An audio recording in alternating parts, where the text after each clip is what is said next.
Bueno, hoy les traigo el tema, como ustedes ya lo saben, ya fue anunciado, ya fue publicado, detectando el espíritu de la Navidad. Es muy importante hacerlo porque las personas a veces están engañadas. Usted sabe que la iglesia tradicional y a muchos de nosotros nos levantaron en ese ambiente navideño y cuando uno toca este tema, a muchos les causa dolor. Decir, pero ¿cómo así? ¿Cómo así que estas festividades no son bíblicas? ¿Cómo así si se está celebrando un nacimiento de Jesús? Cuando realmente sabemos que el nacimiento de Jesús no fue por esta época decembrina, tiempo que va a llegar. Ya se acaba este mes, se acaba, creo que por el miércoles. Entonces empieza este mes tan difícil para muchos, donde hay tanta contaminación, donde uno dice, ¿por qué este hermano que venía no dejó de asistir y vuelve a aparecer por allá finalizando enero? Claro que hay algunos porque de pronto salen para, para lugares retirados a visitar las familias, en fin. Pero sí, hay muchas personas que, como dicen algunos, son 11 mesinos, porque eh, vienen de enero a noviembre y en diciembre no aparece. Vamos a leer la palabra y a orar para que el Señor sea el que coloque convicción y paz en el corazón de cada uno. Efesios capítulo 2, versículo 2, el apóstol Pablo nos advierte acerca de la corriente que este mundo ofrece y que nosotros no debemos de correr como ellos están corriendo, sino marcar una diferencia. Dice aquí, en los cuales anduviste en otro tiempo siguiendo la corriente de este mundo, conforme al príncipe de la potestad del aire, el espíritu que ahora opera en los hijos de desobediencia. O sea, es un espíritu al príncipe de la potestad del aire, entre los cuales también todos nosotros vivimos en otro tiempo en los deseos de nuestra carne, haciendo la voluntad de la carne y de los pensamientos, y éramos por naturaleza hijos de la ira, lo mismo que los demás. Versículo 5, aún estando nosotros muertos en pecado. Padre, te damos gracias, Dios bueno y Dios maravilloso, en esta hora. Gracias, Señor, por tu palabra y por advertirnos, Señor, por prepararnos, Señor, para estar aptos para tu venida, Señor amado. Tú dices, Señor, que las palabras proféticas que la Biblia contiene, y sabemos que la mayor parte de la Biblia es palabra profética, es para que nosotros estemos preparados para estos tiempos, Señor, que se aproximan. Sabemos que tu venida está muy cerca y que debemos de estar preparados, Señor. Tú nos adviertes a través de otros pasajes, como nos hablas acerca de los tiempos de Noé, nos hablas acerca de los tiempos de Sodoma y Gomorra, Señor. Nosotros no caigamos en lo mismo, Dios soberano. Muchas gracias por la iglesia, muchas gracias por tu Santo Espíritu que está con nosotros. Muchas gracias, Señor amado, por respaldarnos y por hacernos gozar de tu presencia, Señor, que es algo tan especial el saber que tú habitas en nosotros, Señor, que nuestros cuerpos se han convertido en una morada tuya. Es algo muy especial, Señor, que tú mores acá en la tierra y que mores a través de nosotros o en nosotros, Señor, el lugar de tu morada. Es el templo que tú has escogido, nuestro cuerpo, Señor. Muchas gracias, Dios soberano, en el nombre de Jesús. Amén y amén. Bueno, démosle un aplauso al Señor. Amén.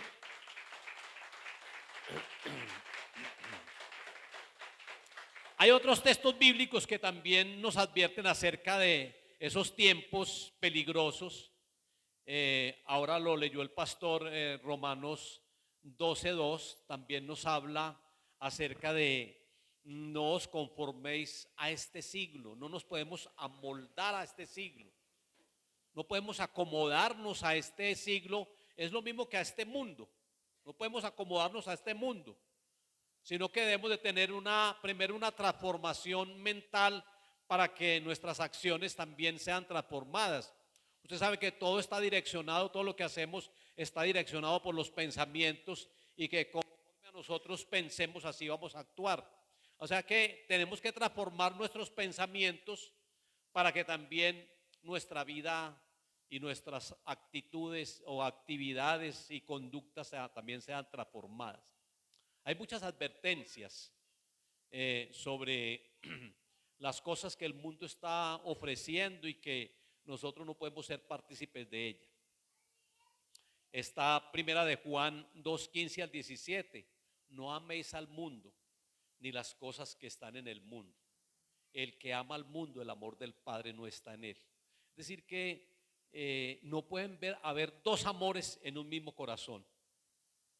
No puede existir el amor del mundo en nosotros y el amor del Padre al mismo tiempo. O amamos al mundo o amamos a Dios. Pero hay personas que aman al mundo. Y el que ame al mundo, el amor del Padre no está en él. Dice la palabra. Dice el versículo 16 del mismo pasaje, primera de Juan 2:16, porque todo lo que hay en el mundo, los deseos de la carne, los deseos de los ojos y la vanagloria de la vida no proceden del Padre, sino del mundo. Hermanos, todo esto es del mundo. Los deseos de la carne, hay personas que aman tanto las carnalidades, que para muchos carnalidades, cuando se habla de carnalidad están pensando en el área sexual. Pero cuando uno lee la palabra en Gálatas acerca de las obras de la carne, uno ve que hay tres grupos que conforman las obras de la carne y uno de ellos es el mal carácter o la inmadurez. La inmadurez es falta de un buen carácter o un carácter bien formado. La inmadurez, cuando uno es maduro, uno llega a la estatura de Cristo. Uno llega a tener el carácter de Cristo a través de la madurez.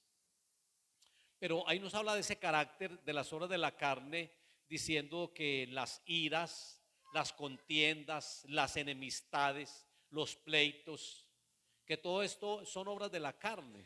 O sea que no solamente se refiere al área sexual, sino al mal carácter. Eso también es obra de la carne. Lo del espíritu, las obras del espíritu o la naturaleza del espíritu o el carácter de Cristo a través del fruto del espíritu es diferente, contrasta con lo que es ira, contienda, porque el fruto es el amor, es la paz, es el gozo, todo lo contrario a lo que acabamos de ver ahí en las obras de la carne. Y el 27 dice, y el mundo pasa y sus deseos, pero el que hace la voluntad de Dios, mis hermanos, la bendición, lo que siempre queremos todos, permanecer para siempre. Nosotros queremos vivir siempre en la presencia de Dios, aún después de muertos, gozar esa presencia de Dios en nuestra vida. Vivir en la presencia de Dios, morar con Él, allá en el lugar que Él tiene preparado para cada uno de nosotros. Porque Dios nos ama tanto que Él dijo, voy a preparar una morada, un lugar para cada uno de ustedes, porque en la casa de mi Padre muchas moradas hay. Entonces, para vivir, gracias mi hermano, vivir y morar con Él de una manera permanente, eterna, amén. No temporal, es para toda una vida. Así es como las personas que no viven de esta manera y no vencen esas mundanalidades y viven en las obras de la carne, pues ellos eternamente también estarán ausentes de Dios, separados de Él. Y eso es muy doloroso. Primera de Juan 5:19, otro texto que hace referencia a esas contaminaciones del mundo. Sabemos que somos de Dios y el mundo entero está bajo el maligno. El mundo entero está bajo el maligno. Cuando hablamos del mundo entero, usted sabe que la Biblia eh, tiene, sobre todo pues maneja la parte de los hebreos y otras partes del Nuevo Testamento griegas, manejan de pronto raíces a ver, que tienen que ver pues con otros, con varios temas. Por ejemplo, cuando se habla del mundo, la Biblia nos puede hablar de las personas. De tal manera amó Dios al mundo que dio a su único hijo, a su unigénito. Dios ama al mundo, pero en este caso se refiere a las personas. Aquí en este otro texto, primera de Juan 5:17, dice: no améis al mundo. Entonces parece que el Señor se contradijera o que la palabra se contradijera, pero aquí se está refiriendo a esa plataforma mundana, ese ambiente mundano que el mundo ofrece, o que Satanás está ofreciendo. Y otro término que hace referencia al mundo es la creación misma, se refiere al mundo. Dios creó el mundo y todo lo que en él existe. Entonces, aquí dice que el mundo entero, refiriéndose a las personas que están siendo afectadas por las mundanalidades. El mundo entero está bajo el maligno. Nosotros debemos de ser luz en este mundo. Miren que las personas ahora para este mes de diciembre, las personas, la intención o las fiestas que muchos celebran sin saberlo, es una fiesta a las luces, es una fiesta, las fiestas luminares. Yo me metí a internet porque como sabemos que mucho pueblo de Israel, muchos judíos no creen que Cristo vino. Entonces, ¿qué fiestas celebran ellos en esta temporada? Si ellos dicen que Cristo no ha venido, y si el mundo dice que Cristo nació un 25 de diciembre y celebran la Navidad por el nacimiento de Cristo, que no fue en esa época, entonces el pueblo de Israel, ¿qué fiesta están celebrando? Si ellos dicen que Cristo no ha venido. Y ahí la respuesta es que ellos celebran las fiestas luminarias. Esas son las fiestas que ellos celebran. Ellos toman un candelabro de 9 brazos, ya no el de 7, ya no la menorá, sino un candelabro de 9 brazos, y encienden todos los días una vela en el candelabro y celebrando esas fiestas. Nosotros, hermanos, la gente que mueve tanto las luces a través de los alumbrados, de la pólvora, de los globos, de las velas, de todo esto, ellos que celebran pues todo eso, nosotros que somos la luz del mundo, nosotros que tenemos la verdadera luz, y esa verdadera luz es la de Cristo en nuestras vidas. Nosotros somos los que debemos de alumbrar a ese mundo que está en tinieblas, en pecado, en oscuridad. Somos nosotros los que hemos de alumbrar. Uno se pone a mirar allí el Evangelio de Juan capítulo 1 y dice que la luz verdadera vino a este mundo. Cristo es la luz verdadera y Él nos demanda a nosotros, a su iglesia, ser luz en medio de este mundo. Pero la verdadera luz, ahora yo no sé si ya te ha alumbrado Cristo. El mismo apóstol dice: ya te alumbró Cristo. O como lo dice Isaías 60, levántate y resplandece porque ya ha venido tu luz, porque la gloria de Dios ha nacido sobre ti. Entonces, mis hermanos, nosotros somos la luz, somos portadores de la luz y debemos de ser luz, pero nosotros no podemos ser tinieblas. Que no nos sorprendan de pronto en esta temporada por allá haciendo o dando un mal testimonio, porque eso no sería la luz que nosotros manejamos.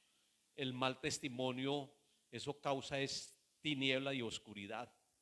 Así que, mis hermanos, debemos de cumplir el mandato dado por el Señor, la responsabilidad de estar alumbrando. Amén. Santiago 4:4 dice: oh almas adúlteras, ¿No sabes que la amistad del mundo es enemistad contra Dios? La amistad, la amistad que se tiene con este mundo se convierte o nos convierte en enemigos de Dios. Todo aquel que sea amigo del mundo se constituye enemigo de Dios, el que sea amigo del mundo. Y yo no sé si usted quiere convertirse en un enemigo de Dios, pero nosotros tenemos que no llevar la corriente de este mundo. ¿Sabe? Es que el Señor hace mucho tiempo me llevó a el mirador por allá por las Palmas, arriba de San Diego, y en una época decembrina, y yo veía toda la ciudad. Yo veía una cantidad de globos, yo veía que tiraban pólvora. Así como lo van a celebrar ahora, cuando entre el mes de diciembre, el primero que le dicen disque noche o la alborada, donde eso causa tanto daño porque los animales se ven muy afectados por los ruidos de la pólvora y todo eso. Es como una celebración a lo que entra, a lo que va a llegar, a esas carnavales o a esas fiestas demoníacas. ¿Sabe que los carnavales son fiestas a Baal? Y esto, carnaval es fiesta a Baal, y aquí estas fiestas decembrinas son fiestas a Baal. Ahora lo vamos a ver más a profundidad. Entonces, mis hermanos, Dios quiere que nosotros que tengamos una buena amistad con Él, pero que no nos convirtamos en enemigos viviendo las cosas del mundo. La amistad del mundo se convierte en enemistad contra Dios. Y por último, aquí hay un versículo, 1 Corintios 2:12. Y nosotros no hemos recibido el espíritu del mundo. Miren lo que dice. Nosotros no hemos recibido el espíritu del mundo. Por eso le digo que es un espíritu.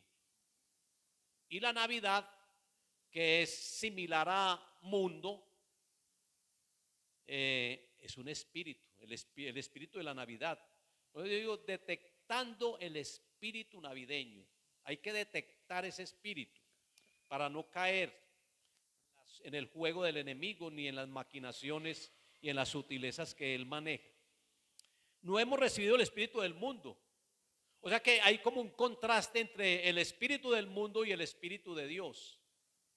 Nosotros no hemos recibido el espíritu del mundo, dice 1 Corintios 2:12, sino el espíritu que proviene de Dios, para que sepamos lo que Dios nos ha concedido. Dios nos ha concedido algo muy maravilloso y es su Santo Espíritu. Amén. Tener al Espíritu Santo es algo maravilloso, mis hermanos. Es más, el Espíritu Santo es el que lo inquieta a uno para uno no contaminarse con esto del mundo. El mundo, cuando uno habla del mundo, eso ahí está involucrado en muchas cosas. Pero el Espíritu Santo nos advierte y nos inquieta para que nosotros no vamos a secularizar. Eso es mundo. Mundo es uno secularizar, y cuántas personas no están secularizando o han vuelto atrás. Muchas personas han vuelto atrás. ¿Usted conoce a alguien que ha vuelto atrás o no? En la vida cristiana. Yo conozco varias personas que ya no están en los caminos del Señor, sino que han vuelto atrás. Y ustedes saben lo que eso, las consecuencias que eso acarrea, uno volver atrás. Es mejor no haberlo conocido que habiéndolo conocido volver atrás. Es como el proverbio que dice Pedro, es como el perro volver al vómito. Eso es como la puerca después de haber sido lavada, de uno coger un cerdo y lavarlo bien, enjabonarlo, volver otra vez al lodo, al fango. Eso es lo mismo. Eso es lo mismo, y hay personas que han vuelto atrás. Pero nosotros, dice el apóstol Pablo en Hebreos, y esto me llega en este momento, nosotros no somos de los que retrocedemos para atrás ni para coger impulso, mis hermanos. Amén. Atrás nunca, rendirnos jamás. Atrás no. Para adelante siempre, mis hermanos. en la carrera que tenemos por delante para alcanzar el premio. Es lo que debemos de hacer. En estos tiempos se sabe que el mundo, que la carne, que son los enemigos fuertes, están en auge y que combaten la santidad. Esto combate la santidad que es tan importante para uno poder ver a Dios, porque sin santidad nadie verá al Señor. La santidad, que es lo que el Señor demanda como hijos que somos de Él. Él dice: sean santos como yo soy santo. Y el apóstol Pedro dice: como hijos obedientes. Hay que ser santos porque así está escrito: sean santos como yo soy santo. La carne, lo que leímos allí en Primera de Juan 2:17, los deseos de la carne, los deseos de los ojos y la vanagloria de la vida, es lo que realmente conforman este mundo y afectan nuestra vida. Tenemos esos dos enemigos, los cristianos, que son muy fuertes, pero que debemos de vencerlos. Jesucristo venció al mundo. Él dice: confiad, yo he vencido al mundo. Si Jesucristo venció al mundo, si Jesucristo venció las tentaciones, porque Él no solamente recibió 4 tentaciones o 3 tentaciones que están descritas en Mateo capítulo 4, de convertir las piedras en pan, de la vanagloria de la vida, tírate abajo porque los ángeles vendrán y te recogerán, cuando lo lleva al pináculo del templo, o cuando le muestra todos los reinos del mundo y dice: si postrado me adorares, yo todo esto te lo entregaré. Ahí están involucradas las 3 cosas que conforman el mundo. Primero, le muestra todos los reinos del mundo, los deseos de los ojos. El enemigo siempre mostrando, porque muchos que son muy afectados por la vista, por los ojos, y cuando ven inmediatamente quieren hacer. Le muestra todos los reinos del mundo, los deseos de los ojos, los deseos de la carne. Tiene mucha hambre, convierte esas piedras en pan y alimenta la carne, porque tienes mucha hambre. Ya llevas 40 días. Los deseos de la carne y los deseos de los ojos, la vanagloria de la vida. Si eres hijo de Dios, tírate abajo, que los ángeles vienen y te recogen. Mis hermanos, son tentaciones, pero el Señor superó todo esto. El Señor no solamente venció al mundo, Él venció la carne. Él fue tentado en todo, aunque dice la palabra que con ruegos y lloro y clamor le pedía a aquel que lo podría librar de la muerte. Pero dice que Él fue tentado en todo sin pecado. ¿Y cómo no se va a compadecer de nuestras debilidades? Dice ahí la palabra en Hebreos capítulo 4, nos habla acerca de eso, que Él fue tentado en todo pero sin pecado, que como sumo sacerdote, ¿cómo no se va a compadecer de nuestras debilidades? Pero en el versículo 5 es donde nos habla acerca de que Él con ruegos, en el versículo 5 capítulo 7, dice que en los días de su humanidad, no de su carnalidad, porque Él nunca obró en carnalidad. Aquí dice que en los días de su carne, es decir, en los días de su humanidad, ofreciendo ruegos y súplicas con gran clamor y lágrimas al que lo podría librar de la muerte. Porque si Él cometía un pecado, primero se dañaba el plan de Dios, el plan salvífico redentor. Segundo, pues imagínense, si el enemigo hubiera logrado, es que el enemigo lo tentó muchas veces. Por eso dice que Él fue tentado en todo pero sin pecado. Dice aquí en el capítulo 4 versículo 15, en el 4:15, porque no tenemos un sumo sacerdote que no pueda compadecerse de nuestras debilidades, sino uno que fue tentado en todo según nuestra semejanza, pero sin ningún pecado. Entonces él también venció la carnalidad, las tentaciones. Él venció también eso, aunque Él no fue carnal, pero Él fue tentado en todo para que cayera. Él fue tentado, yo digo que hasta con las mujeres. Es que fue tentado en todo, pero sin pecado. Entonces Él lo logró, Él venció al mundo para que nosotros a través de Él lo pudiéramos lograr también. Nosotros vencemos al mundo. Eso es duro, vencer al mundo, pero hay que vencerlo, porque es duro. Es duro vencer al mundo. Pero Él dice, confiad, yo he vencido al mundo. Es duro vencer la carne, es otro enemigo, la carne. Es que hay veces que los días son tan malos como dice el apóstol Pablo en Efesios capítulo 6, que hay días malos, donde uno de pronto recibe más tentaciones que otros días, donde el enemigo nos pide para zarandearnos, hay días malos, pero ahí también nosotros tenemos que estar firmes, mis hermanos. Pero si tú quieres vencer la carne, tú tienes que alimentar el espíritu. Porque si tú alimentas la carne, en un momento de carnalidad vas a caer fácilmente. Y uno dice, pero ¿dónde están los principios establecidos por la palabra en mi vida? Uno se pone a mirar personas que fueron tan usadas por el Señor, y uno ve que cae, uno dice, pero si era tan conocedor de la palabra. Es porque en un momento determinado de pronto dejaron de alimentar el espíritu, alimentaron la carne a través de la pornografía o de muchas cosas, y entonces caen fácilmente, porque la carne está por encima del espíritu y se olvidan de los principios y de las consecuencias. Yo prediqué a través del texto, o tomé como punto de partida a Proverbios capítulo 5, 6 y 7, donde nos habla de todas las consecuencias de un adulterio, de un pecado de adulterio. Y uno mire la cantidad de consecuencias. Uno se pone a ver las consecuencias que recibió David, que fueron consecuencias materiales y espirituales, según el Salmo 51. Y uno dice, pero uno teniendo conciencia, sabiendo las consecuencias del pecado, ¿por qué se caen en él? ¿Por qué una persona cae en pecado? ¿Por qué una persona se deja mover por la carnalidad? Si es conocedora de la palabra y los principios deben de regir nuestras vidas, los principios bíblicos, la palabra debe regir nuestra vida. Entonces, ¿por qué caen tan fácil? Es por eso, mis hermanos. Es porque el mismo Pablo en Gálatas capítulo 5 nos dice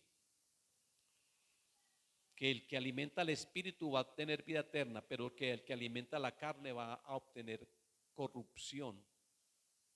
Entonces, si alimentamos la carne, vamos a tener corrupción y vamos a caer fácilmente. Pero si alimentamos nuestro espíritu, vamos a obtener vida eterna. Así que, mis hermanos, a vencer la carne, pues hay que vencer la carnalidad. Nadie está exento de eso. Todos nosotros somos humanos. Las tentaciones llegan, pero Dios no nos deja ser tentados más de lo que podemos resistir. Y si llegan las tentaciones, no le den como ninguna distancia. Siempre conserven la distancia. Hay que conservar la distancia, porque si uno se acerca y se pone a jugar con la candela, nos quemamos. Entonces hay que conservar la distancia, mis hermanos, y guardar siempre ese espacio que debe de haber entre lo que es el pecado y lo que es la vida cristiana.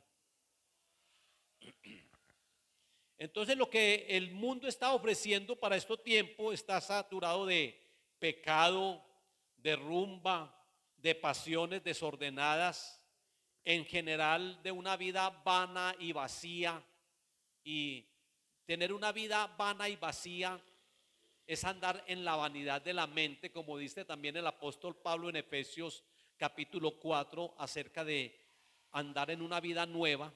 Y él empieza a hablar allí, que no seamos como los otros gentiles, que ellos andan por la ignorancia, andan en la vanidad de su mente. Cuando habla de la vanidad de su mente, es una mente vana, hueca, vacía. Y las personas de pronto están caminando así, están llevando una vida vana y vacía, porque se han dejado contaminar por las rumbas, por las pasiones, por el pecado. Está saturado de eso. Es más, ¿sabe por qué el Señor destruyó esa primera generación, primer mundo? ¿Por qué el Señor destruyó el primer mundo? En el tiempo de Noé, con el agua, donde no quedaron sino 8 personas. Y eso que yo digo que 8 personas, pero de pronto uno ahí que no era tan buena persona. De pronto, este Can, que se pudo disfrutar de la desnudez de su padre, y entró en la maldición entró otra vez el pecado nuevamente, porque ya el Señor había limpiado todo esto con el diluvio. Porque los designios del hombre siempre iban de constantes hacia el mal, lo que estaba ocurriendo en la actualidad, que los designios de los hombres siempre están de continuos hacia el mal, que están, mire que el mismo tipo de gobierno, las cosas que están conformando ahora, es increíble que ya están dando noticias que a los niños se les puede cambiar el sexo a los 5 años. ¿Eh? Tan tremendo, un niño que es inocente y llevarlo a eso, lo están obligando a eso, al cambiarles el sexo. Eso de la ideología de género, mis hermanos, no, que el hombre no nace hombre, sino que llega a ser hombre. La mujer no nace mujer, sino que llega a ser mujer. Es decir, que un hombre puede convertir en mujer, o un hombre en mujer, o una mujer en hombre. Eso es muy tremendo. Los designios del hombre van de constante hacia el pecado, hacia el mal. Los tiempos de la venida de Cristo y lo que se está viendo ahora es como los tiempos de Sodoma y Gomorra. ¿Y sabe cómo es que dice ahí que los tiempos de Sodoma y Gomorra? Eso está en Lucas. Dice que comían, bebían, se casaban y se daban en casamiento. Lucas 17, 26 al 30. O como en los días de Lot, porque el primero son como en los días de Noé, los días de Lot, comían, bebían, es lo mismo, hacen referencias a lo mismo, comían, bebían.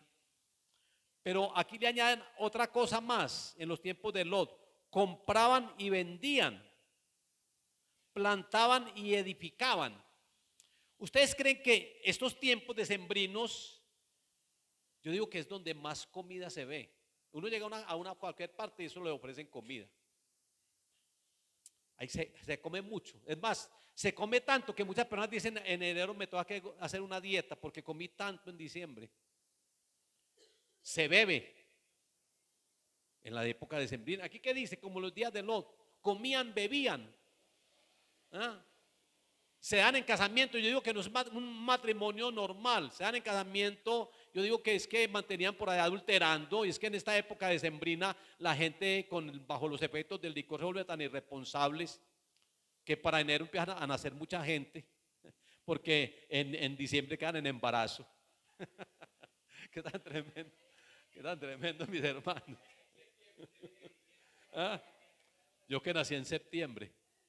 Oiga, ustedes no saben, mis hermanos, que según los cálculos, Jesucristo no nació nosotros sabemos que Cristo no nació un 25 de diciembre, sino que eso hace referencia al nacimiento de Tamur, que era hijo de Nimrón y de Seramis. Eso está en la Biblia. Entonces colocan ahí a la Sagrada Familia, que es, pero como una idolatría ya, que es a San José, a la Virgen María y al niño Jesús, y cargándolo pues ahí. Pero eso es pura idolatría, pues, y eso es lo que la iglesia tradicional, en su paganismo y en su doctrina hereje, han tratado de colocar, porque ellos sí tienen conocimiento del nacimiento del sol, y tienen conocimiento acerca de esto, de esta doctrina que es los misterios babilónicos. Ellos saben acerca de eso, y ellos camuflan estas fiestas para decir que Cristo nació, y mentiras que es para celebrarle el nacimiento a ese Tamur y al nacimiento del sol, porque es una adoración al sol. Las fiestas decembrinas es una adoración al sol. Nosotros sabemos todo esto por la palabra de Dios. Por eso, mis hermanos, es bueno decirle a la familia, advertirles a los hermanos. Yo le dije a una hermana y me dice: pero ¿qué tiene de malo? Y es que les da ganas de llorar. En serio. Uno le dice: mire, nosotros no celebramos Navidad, olvídese de eso. Y les dan ganas de llorar. Pero es que ¿qué tiene de malo eso? Eso sí tiene mucho de malo. Si usted celebra eso, usted está llevando la corriente de este mundo. Usted está haciendo esto y ustedes están viviendo, como dice la palabra, viviendo en tiempos de mundanalidad, de comida, de bebida, adulterio, idolatría, ¿ah? De venta, el comercio, cómo crece el comercio en esto, porque aquí dice que compraban y vendían. ¿Cómo crece el comercio para eso? Yo le dije, vea, porque que en el arbolito de Navidad que va a poner los regalos y en la casa tienen la costumbre.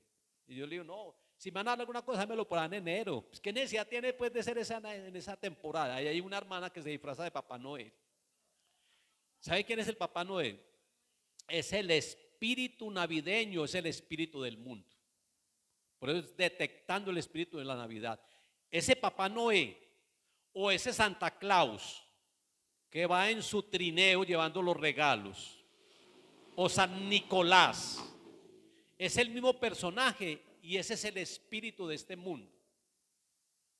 La gente dice, uy, ya se siente el espíritu, ya se siente el ambiente de este mundo, el ambiente decembrino. Se empieza a sentir, porque Satanás es el príncipe de la potestad del aire, el príncipe de este mundo, es Satanás. Entonces la gente empieza, y lo tremendo, que los niños empiezan a decir, si uno no tiene preparado bien a sus hijos, los hijos empiezan a decir, ay, ¿por qué le trajo regalo a él y a mí no? Y eso hasta es traumático para ellos, si uno no los tiene preparados. Pero ya la hija mía, por ejemplo, ya le dio el regalito a la nietecita, pues a la hija de ella, ya lo dio. Y ya la tiene preparada, porque ella en el jardín, en la guardería, allá les celebran todo eso, hacen el pesebre. Y yo fui a recogerla a ella y me dice, mire, allá está el niño Jesús, el muñequito que colocan ahí en el pesebre. Y yo le digo, no, no es el niño Jesús. Sí, la profesora me dijo. Y empieza a decir, sí, que ese es el niño Jesús y bueno, les hacen esos cuentos y ponen allá al muñeco del Papá Noé y de rojo. Pero yo me puse a hacer un estudio de ese espíritu, de ese muñeco, y es rojo por los sacrificios a los niños que se hacían. Ustedes que hasta el mismo pueblo de Israel sacrificaba a los niños a Moloc, los pasaban por el fuego y sacrificaban a los hijos a Moloc por los sacrificios para los niños, que empieza desde el 31 de octubre. Ese tal Halloween, que también es el demonio y también sacrificaban niños para los demonios. Y como un incentivo les dan un regalo. El 31 de octubre les dan confites para incentivarlos. Y en diciembre pues hay que darles un regalo, pero ese muñeco es rojo por los sacrificios de los niños y tiene las barbas blancas porque es en una época fría, porque eran en tiempos de nieve donde se hacía eso, y eso es lo que es el trasfondo, el significado de este muñeco es ese. ¿Ah? Incentivando a los niños. Los niños se merecen eso porque los niños son sacrificados. Ah, sí, los engordan para diciembre. Oigan, mis hermanos, ¿verdad que ahora ya no tanto, pero tantos cerditos que se sacrificaban en diciembre, ¿cierto? Una cantidad de cerdos sacrificados en diciembre, porque como eran fiestas paganas realmente son fiestas para los ídolos, entonces sacrificaban cerdos para la época de diciembre.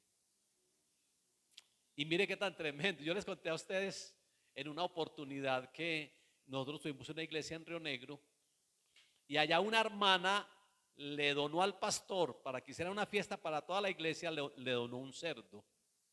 Y como la iglesia tenía la parte de atrás patio, esa iglesia, ese local, antes era un prostíbulo y eso está lleno de habitaciones.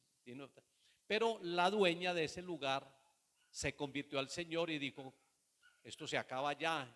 Y este lugar que era para el pecado se va a convertir en un lugar de adoración. Y nos lo alquiló, quedaban sobre la autopista Medellín-Bogotá, un lugar pues muy especial, saliendo de Río Negro. Y entonces llega ahí una persona y le dice al pastor: yo quiero donar un cerdo para que hagamos una fiesta en diciembre. Y el pastor me llama y me dice: oiga, pastor, lo invito a una fiesta que vamos a celebrar acá en la iglesia para tal época. Me parece que fue como para el 7 de diciembre. Y yo le dije: ¿y qué fiesta? ¿Y cómo es la fiesta? Y me dice: no, es que me donaron un cerdo y lo vamos a sacrificar en el patio de atrás de la iglesia. Le digo: ¿cómo así? No, que el Señor reprenda al diablo, usted no vaya a hacer eso. Porque eso fue lo que hizo Antíoco, que sacrificó un cerdo en el altar. Y eso fue abominación grande. Y Dios dejó de hablar. Y mire el enemigo como camufla: pero eso que tiene. Y yo: no, eso es malo, no vaya a hacer eso. Entonces a la final lo hicieron por ahí en una finca, en una casa de una de las hermanas. Pero yo digo, esos animales y esas comidas son las sacrificadas a los ídolos. Y uno no puede participar de esas cosas. Por eso Pablo dice: coman lo que venden en la carnicería. Porque lo que venden en la carnicería, así sea cerdo, es que el comer cerdo no es, el Señor ya santificó los alimentos, pero es la actitud. Si uno come de eso en medio de una fiesta, del licor, de la borrachera, de la música, entonces eso, si es una fiesta pagana, una carnaval, y eso si es dedicado a los demonios, esas comidas, entonces es mejor no aceptarlas. Y a nosotros nos regalan también un cerdito. Sí, pero no lo vamos a sacrificar. A mi esposa le regalaron un cerdito, un lechoncito, pero no lo vamos a sacrificar, pues lo tenemos, pues inclusive no lo hemos reclamado. Entonces nos llama el dueño y nos dice: pero ¿cuándo es que lo van a llevar? Ya será para después que vaya un carnicero y lo organice, ¿cierto? Pues como les digo, es la actitud con la que porque de todas maneras, a pesar de que para muchos el cerdo todavía sigue siendo animal inmundo, el Señor dice que ya los alimentos los ha santificado. Pero no hacerlo bajo esos ritualismos y esas cosas. Bueno, voy a tocarles un punto. A ver, es como hasta las 11:15 eso, ¿hasta qué es? 11:15. ¿Ah? Vea, vamos a detectar pues que es el tema. ¿Quién es el espíritu de la Navidad? Primero, no es el espíritu de Jesús, porque uno dice Navidad es nacimiento que da vida, y uno predica el 24 de diciembre sobre la natividad o la Navidad. Así como uno celebra una fiesta que me parece muy bonita, y es la fiesta de la Pascua. Uno celebra esa fiesta, lo hacemos en Semana Santa, porque es más o menos, según el calendario hebreo, la época en que Cristo es crucificado. La Pascua es algo muy especial. El Señor también celebraba las fiestas y estaba celebrando la Pascua. Entonces, algunos dicen: bueno, de todas maneras, al Señor hay que celebrarle el nacimiento también. Entonces aprovechamos como esta época y se predica muchas veces. Yo también lo he hecho, yo he predicado acerca de la Navidad o la natividad, que es nacimiento que da vida. Eso es natividad, nacimiento que da vida. Y uno habla acerca del nacimiento de Cristo. Pero la Navidad o el espíritu de la Navidad no es el espíritu de Cristo, ni es el nacimiento de Cristo. Yo les decía ahora que más o menos los cálculos del nacimiento del Señor, algunos comentaristas y algunos intérpretes de la palabra dicen que fue por la época de principios de octubre o finales de septiembre, por los cálculos que hacen de Juan el Bautista, que uno sabe pues que María, cuando Elizabeth estaba en embarazo, ella que era estéril, pero que el Señor dice ahí en Lucas, y es que para el Señor hay algo imposible. Entonces María va donde Isabel, que era parienta, su pariente Isabel, y le da una salutación, y a través de la salutación Juan el Bautista, que estaba en el vientre de Elizabeth, salta y dice ahí que eran 6 meses lo que ya tenía de embarazo Elizabeth, y que María se quedó 3 meses más hasta el nacimiento de dice la palabra que ya tenía como 6 meses. Por eso uno dice que más o menos que Juan era mayor que Jesús, y también era pariente pues muy lejano, pero María e Isabel eran parientes. Entonces Jesús y Juan eran parientes. Eran como, algunos dicen que como 6 meses, y entonces hacen unos cálculos acerca de Zacarías, que era el padre de Juan el Bautista. Zacarías no el profeta menor, sino, y entonces, y dicen que más o menos nace es a finales de septiembre, a principios de octubre. Entonces no es por allá, por esas épocas, pues donde la gente cree. Entonces no es el espíritu de Jesús, el espíritu de la Navidad, sino que es el espíritu del mundo, el cual debemos de rechazar, no siguiendo la corriente de él. Es un espíritu camuflado a través de estos personajes pues que les mencioné, Papá Noé o este otro personaje de San Nicolás o Santa Claus. ¿Sabe quién es San Nicolás? Es un personaje del clero, del Vaticano, San Nicolás. Ese personaje le hacen fiesta el 6 de diciembre y se le dice que él es el patrón de los niños, San Nicolás, el patrón de los niños. La Biblia le habla a una de las iglesias, a la iglesia de Pérgamo, esa iglesia permisiva que permitía las falsas doctrinas, y el Señor les advierte acerca de la doctrina de los nicolaitas. Parece que los nicolaitas, esa es la doctrina del clero, que el clero adopta, y sabemos pues que entonces esa doctrina es una doctrina de esos sacrificios de niños y esto, el nacimiento del niño Jesús y todo esto. Doctrina que nosotros no podemos admitir, porque el Señor advierte eso y dice: yo aborrezco esto, yo aborrezco, y ustedes lo permiten. Entonces, mis hermanos, el espíritu de la Navidad es un espíritu del mundo, es una fiesta Baal. Recuerden que lo que ocurrió con el pueblo de Israel, Primera de Corintios 10, 5 al 8, sabe que este pueblo de Israel fue un pueblo adorador a Baal, que le tocó a Elías que ir y que decir: Baal no es el Dios de Israel, es Jehová de los ejércitos, y hace un altar en el monte Carmelo y dice: a ver, si es Baal el Dios, entonces que este altar y este sacrificio no se consuma, y que Baal hable pues. Y empezaron a atajarse en esos 450 profetas de Baal, y Elías se reía: a ver pues, ¿dónde está pues su Dios? O es que está mudo, o es que está dormido, ¿qué pasa? Y cuando le tocó a Elías orar, descendió fuego y consumió el altar, y el pueblo de Israel dijo: así es Jehová. Estaban tan confundidos, claudicando entre dos pensamientos. Pero esto ya ellos lo habían adoptado, no por Acab, aunque Acab motivó mucho la adoración a Baal y Jezabel, sino que ellos, por ejemplo, habían aprendido la adoración a estos becerros, y que Baal también lo representan como un macho cabrío, como aquel que tiene las 5 puntas. Aquella estrella que colocan sobre el pino de la Navidad. Colocan dizque la estrella de David, y esa no es la estrella de David. La estrella de David tiene 6 puntas, pero acá colocan la de 5 puntas. La de 5 puntas es la estrella de Renfán, que dice Hechos capítulo 8 cuando lo habla Esteban.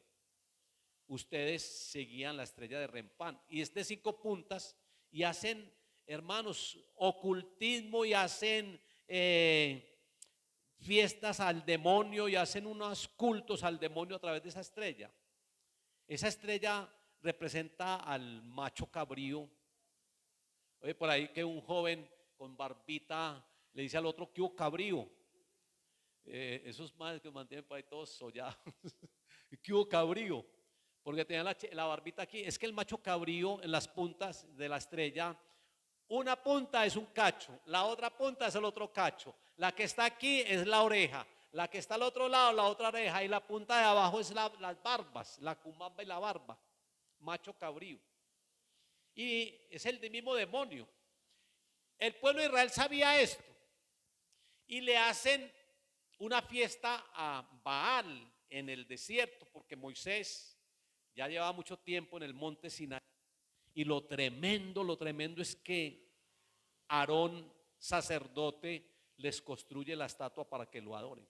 ¿Ah? Qué tan tremendo. Con las areticas de las mujeres. Pero mire lo que dice 1 Corintios 10, 5 al 8. Pero de los demás de ellos no se agradó Dios, por lo cual quedaron postrados en el desierto. Mas estas cosas sucedieron como ejemplo para nosotros, para que no codiciemos cosas malas como ellos codiciaron. No sean idólatras, como algunos de ellos, según está escrito. Se sentó el pueblo a comer y a beber y se levantó a jugar, a bailar. ¿Ah?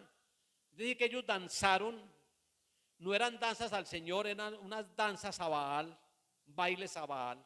Ahora en diciembre hay mucho baile, pero no son danzas al Señor, son bailes que no deben de hacerse.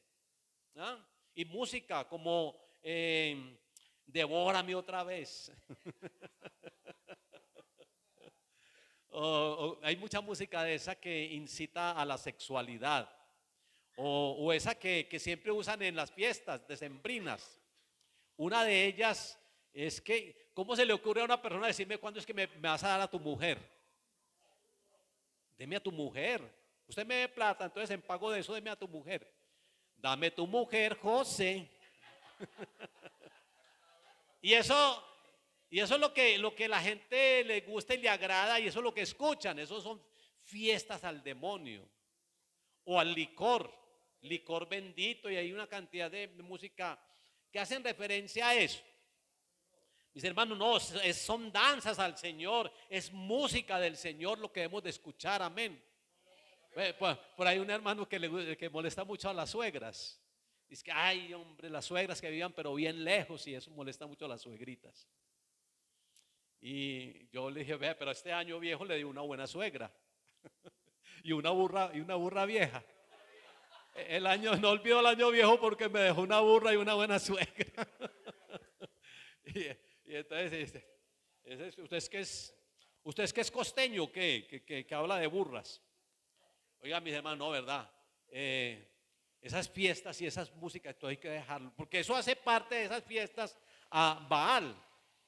Y aquí dice, no sean idólatras, porque es que la comida también se puede convertir en una idolatría. La comida se convierte en idolatría. Aquí dice que se sentó el pueblo a comer y a beber. Que no seamos idólatras como ellos, porque el pueblo se sentó a comer y a beber, a bailar, a jugar, a fornicar. Porque aquí dice que no forniquéis, como algunos de ellos fornicaron si cayeron en un día 23,000. Imagínense, se sentaron a fornicar. O sea, la comida se convierte en idolatría. Y ahora en diciembre que tenemos que cuidarnos de eso, porque dicen, es que nosotros los cristianos ya no bebemos, pero comemos. Y Pablo dice, cuídense del Dios vientre, cuídense de eso, de tanta comida, que es la gula, que la iglesia tradicional lo tiene como un pecado capital que gobierna el cuerpo, la gula, la ira. Bueno, eso es idolatría. El comer mucho, el beber mucho, o el beber, eso es idolatría. El fornicar. Hay personas que aman el hacer el sexo, pues, o el tener sexo ilícito, más bien. No hacer el sexo porque dicen que el sexo ya está hecho. Pero el tener sexo ilícito, hay personas que aman eso y se convierte en una idolatría. El sexo se puede convertir en una idolatría para la persona, porque la persona ama tener sexo. Hay personas que aman comer y están comiendo y comiendo y comiendo. Y eso le pasó al pueblo de Israel, pueblo que, yo digo, el pueblo de Israel podían haber atravesado el desierto y llegar a la tierra prometida sin comer. Porque ellos estaban destinados a cruzar el desierto durante 40 días. Pero por la desobediencia, el Señor les dijo, cada día se lo convierto en un año. Y cruzaron ese desierto en 40 años. Él se le convirtió un día en un año y entonces en 40 años. Pero Jesucristo, ¿qué hizo? Él también fue llevado al desierto y él no comió durante 40 días. Por eso él menciona, cuando Satanás lo tienta con la palabra y le menciona la palabra, el Señor le menciona también la palabra y le dice, es que no solamente de pan vive el hombre. Entonces, si el Señor hubiera comido, me hubiera caído en la tentación, pero eso es muy importante, mis hermanos. Yo digo que ese pueblo hubiera podido atravesar el desierto. El Señor lo sustentaba de todas maneras. El Señor lo sustenta a uno. Yo una vez que le dije, yo que hice un ayuno no por vanagloria, pero fue un ayuno muy, muy largo, y el Señor me alimentaba por la noche. ¿Y sabe cómo lo hacía él? Me alimentaba con piña.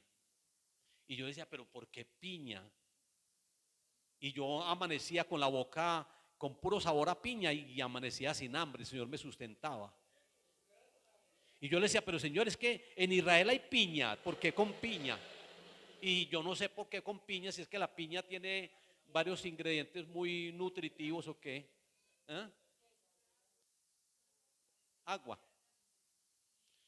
Exacto, porque también la piña tiene mucho líquido, sí, mucho jugo, pero y yo entonces decía, por eso es que los ángeles venían y le servían al Señor después del ayuno.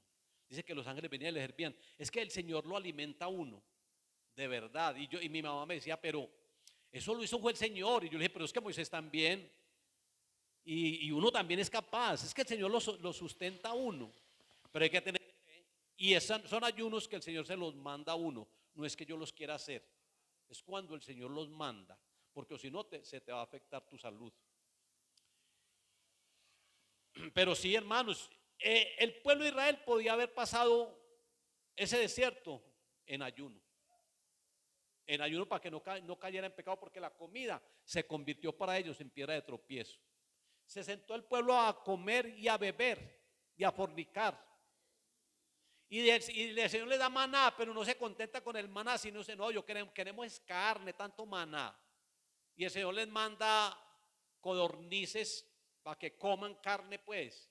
Y dice aquí que le salía hasta por la nariz. Y cayó una enfermedad, una peste muy tremenda. Es un espíritu de embriaguez, es un espíritu de carnalidad. Ese es detectando el espíritu de la Navidad, de embriaguez, de carnalidad, de fornicación, de adulterio, de fiesta, de música mundana. Es un espíritu que conduce al pecado. Es un espíritu contrario al Espíritu Santo, el cual es amor, paz, ¿cierto? Y aquí dicen, aquí hay un gran contraste entre la gente, entre el mundo, que están en medio de la bulla, de la parranda, de la pólvora, y a las 12 de la noche cantan Noche de Paz.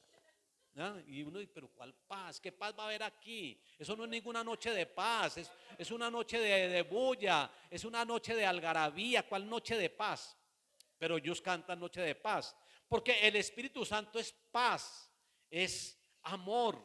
En cambio, este espíritu del mundo no es eso. Este espíritu del mundo es todo lo contrario. Bueno, y hay mucho más para detectar ese espíritu, pero ustedes ya lo han detectado por lo que les he dicho. Les he dicho que es un espíritu de engaño, de fiesta, de mundanalidad, de carnalidad, de pecado, que es la plataforma que el enemigo ha querido siempre formar. El mundo, la gente del mundo le dice a uno que nosotros somos amargados. Ustedes, ¿por qué son tan amargados? Qué pereza ustedes. Pero nosotros no somos amargados. Nosotros somos muy felices y nosotros no gozamos con eso. Nosotros tenemos un gozo diferente. Nosotros tenemos el gozo del Señor, que es nuestra fortaleza. Amén. El gozo que nosotros manejamos es un gozo que el mundo no nos puede dar. El gozo que tengo yo, el mundo no me lo dio. Amén. Bueno, mis hermanos, entonces vamos a orar y a darle gracias al Señor. Padre, te damos gracias, Dios bueno y Dios maravilloso, por este tiempo, Señor. Gracias, Señor, porque tú eres quien nos fortaleces. Es tu Santo Espíritu que con su presencia nos fortalece para que no caigamos, Señor, en estos engaños ni en estas mundanalidades, ni en pecado, Señor, porque cuando tenemos al Espíritu Santo, el pecado huye de nosotros, Señor.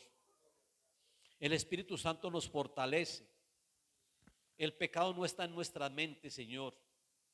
Ayúdanos a marcar la diferencia. Ayúdanos a ser luz en medio de estas tinieblas, Señor, y sobre todo en esta época. Que seamos luz para ellos, para este mundo. Que no sea la luz de las velas, que no sea la luz de los alumbrados, que sea la luz tuya en nuestra vida quien les alumbre. Dice tu palabra que un pueblo asentado en tinieblas vio gran luz, luz le resplandeció, y nosotros tenemos la luz tuya, Señor. Muchas gracias, Dios bueno y Dios maravilloso, Señor, por la iglesia, por los pastores, por todas las actividades, Señor, por todos los eventos, por todo lo que se hacen, Señor, porque hemos visto siempre tu respaldo en todo, que tú les des mucha sabiduría. Gracias, Señor, porque ellos han tomado el compromiso, Señor, de hacer ayunos. El pastor que muchas veces madruga acá a la iglesia a orar, que tú los bendigas, Señor. El que se esfuerza, Señor, por preparar a la iglesia a través de este instituto, Señor, de los temas que da, Señor, que la iglesia sea bien preparada, bien fundamentada, Señor. Es lo que tú quieres, que hagamos discípulos, Señor. Muchas gracias por él, gracias por el Espíritu Santo que mora en nosotros, en este lugar, Señor amado. Llévanos en bendición a nuestros hogares, en el nombre de Jesús. Amén y amén. Bendiciones, mis hermanos. Dios les guarde.